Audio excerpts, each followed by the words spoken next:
Hello, I'm out here today because I want to cook up a meal on the GHILLIE Kettle, the Explorer model.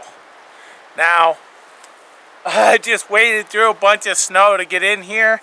I'm going to clear a patch here in the snow that I can set up the GHILLIE Kettle and start cooking. Now, it's a pretty cool piece of kit. It's rather large, so it's not something that you're gonna backpack long distances, but it's like an axe. An axe has its uses. Well, so does this. So I'm gonna just show you how to cook with it and my thoughts.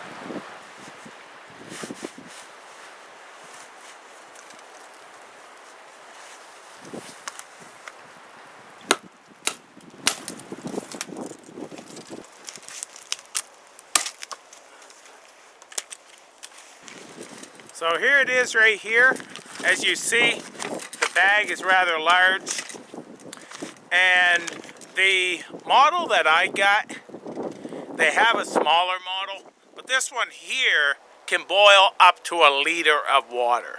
I wanted something that was a little bigger, just because 1 liter of boiled water is gonna be better for me than 500 milliliters or 750. I'm not sure what the next size down is, but more water I can get, the better. Now, this is great for picnicking. It's great for, like me, I'm coming out here into the bush just to have a meal. So it's great for stuff like that there. But like I said, I'm not going to be packing this over miles through the woods. It's not real heavy for me, but when you're packing a long ways, every ounce may matter. But here's the kettle right here.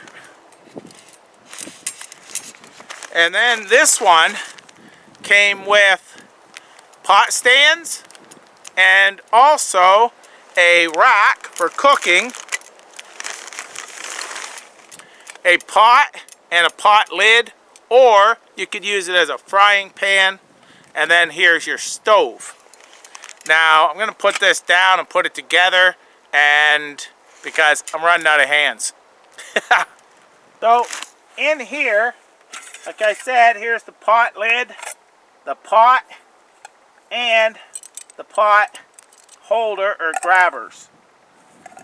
This is my stove, got a hole here, but this bracket holds it up off of say a picnic table. You know, this is going to be fire in here, so you got to watch, of course, where you put it. But that's going to make it more stable, as well as I really like this big area for a stove. That was another advantage to this. Now this is a anodized aluminum. Supposed to make it a little bit harder and such and last longer. Here's your stopper. This has a whistle when it boils. And one main feature, never run this without water in it. You've got to make sure there's water in this, or you could damage the kettle.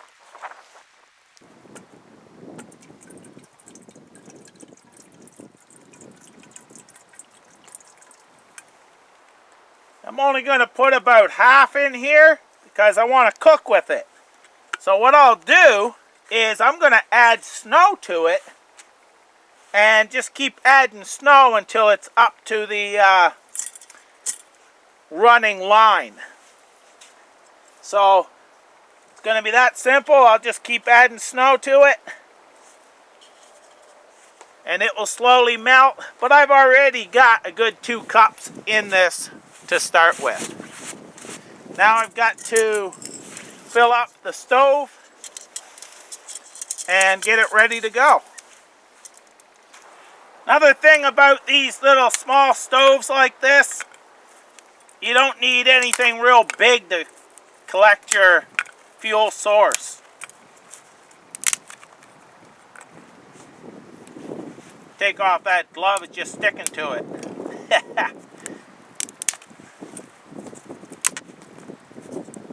So I'm going to kind of make an upside down fire right here. I'll put a lot in the bottom and then build my fire. And then it will burn down through, but I can drop stuff in either through this hole. It's recommended that you put this hole towards the wind. There's just no wind out here right in this spot.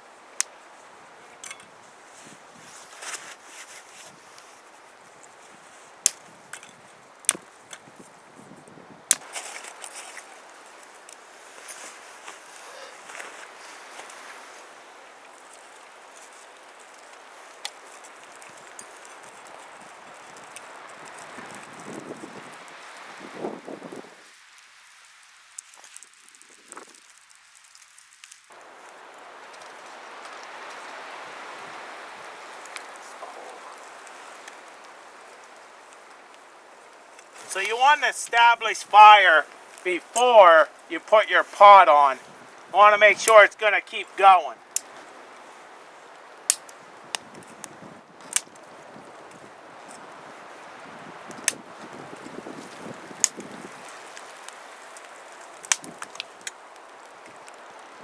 So I have put the hole in here just because the wind is coming up through here, but that should be good. I'm going to put my pot on.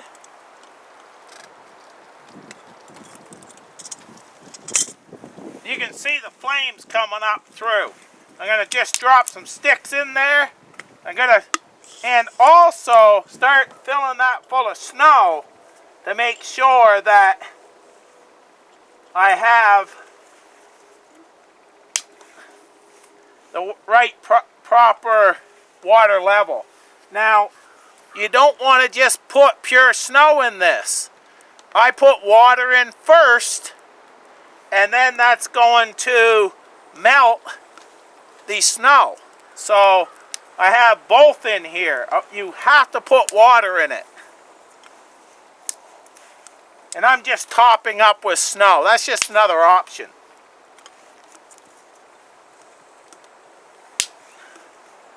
So I can see that should keep me going for a while. Now, if you want to, I'd always recommend wearing gloves, but you can go in this way so you don't put your hand over the top. Now the first thing is I just want to fill this full of snow to get that water level up and keep the fire going. That's my first priority. This is probably not recommended, but this is what I'm doing because sometimes you may not have a liter of water to spare. What this is great for is going over to a water source and grabbing your liter of water and coming back and just boiling water quick. It'd be great for like dehydrated meals and so on and so forth. It'd be great for that.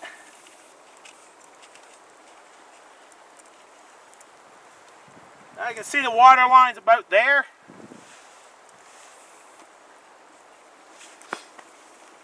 Throw in a couple more sticks.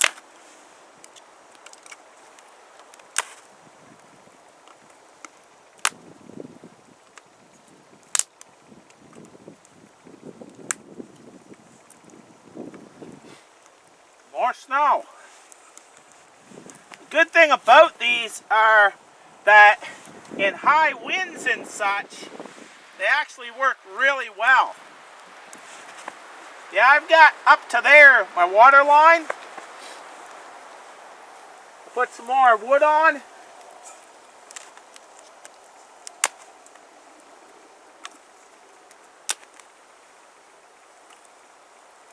And then I'm able to put my pot stand on and get her start to cook.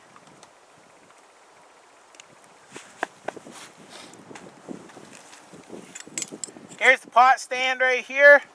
Just slide these in like that and set it over the top.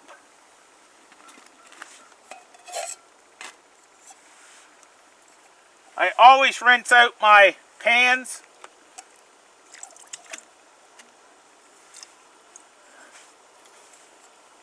That just sits on like that. Now whenever you want to melt snow, you put a little bit in and you move that around and kind of get that water moving around, and then you can add more snow. That's the trick to melting snow in a pot.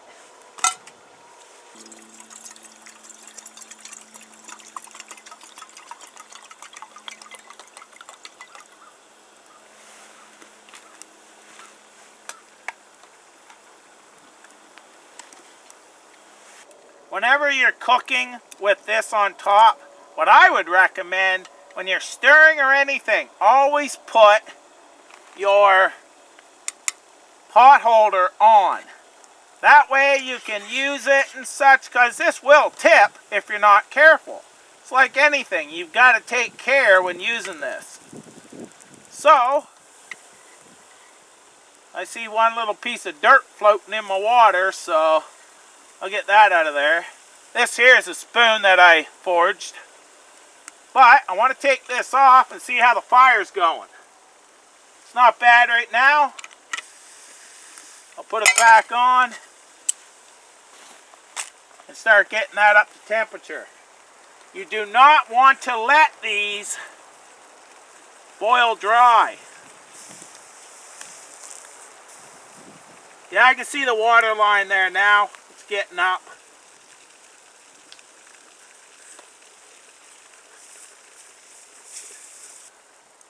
I rather put my lid on like this, because then I can grab a hold of it and remove it. So I've got some stroganoff here that I'm going to cook. So it's going to take a while, but that's what I wanted to do. Now, like I said, before I do anything, put a pot handle on it. I'll dump that in. Give it a stir.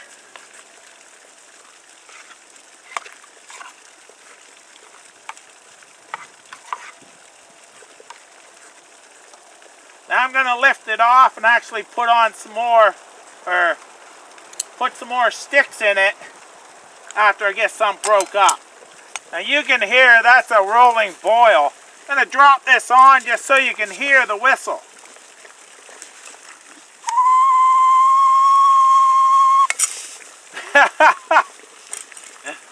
So there you go. That shows you the whistle. But she's a vigorous boil right now.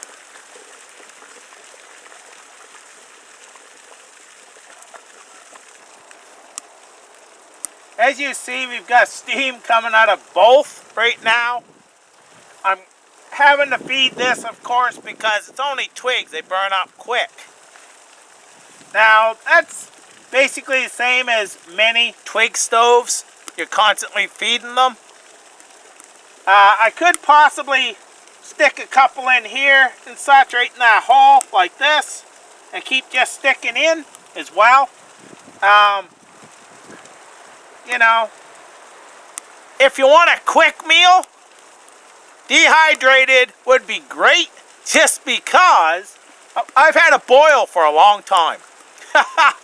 But cooking on this, you have to keep this, you know, the water level up, and also, you know, your fire going and such.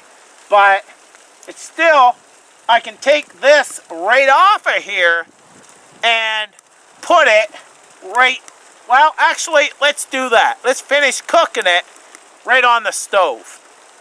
I'm going to take this off of here, put it down there. Now, you're supposed to take this off by grabbing this from the other side like this and moving it.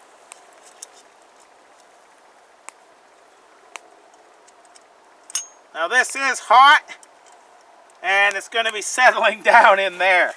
Now as you see, I've got a nice little fire pit. I can drop in my grills and put my pot right on there. So that's what I'm going to do. And of course I put my gloves on so I don't burn myself.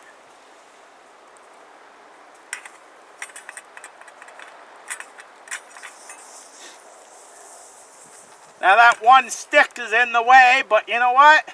As you see, it's not going to matter. Great in place now. There we go.